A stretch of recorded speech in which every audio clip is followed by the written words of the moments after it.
kids, it's Scientist Summer.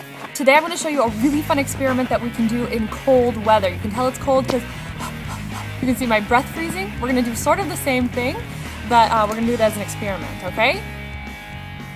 This experiment we're going to need boiling water, so make sure you have your parents' help. Also, we're going to want to make sure we're wearing our safety equipment. So I'm going to put my goggles on.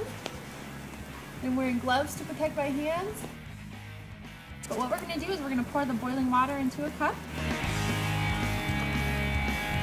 And we're going to throw it in the air and see what happens. Are you ready?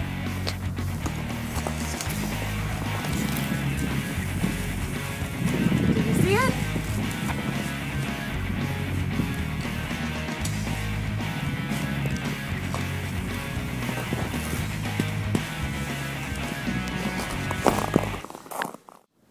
Okay, you're probably wondering how that experiment works. Maybe you've seen it before, but I'm going to explain it for you.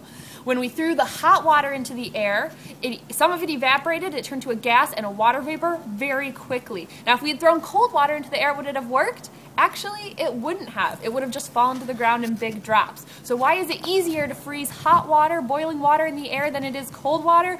That's a great question. Hot water is so close to steam already that when we throw it up into the air, it breaks up into tiny droplets. The tiny droplets have a much bigger surface area, so the cold air out here, it's about 8 degrees.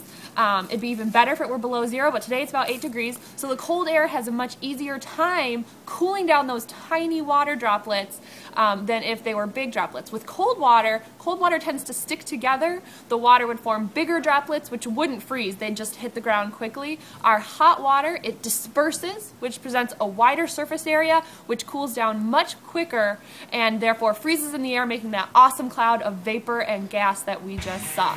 So go ahead, try it at home, but make sure you wear your safety equipment and make sure you get your parents' help with the boiling water.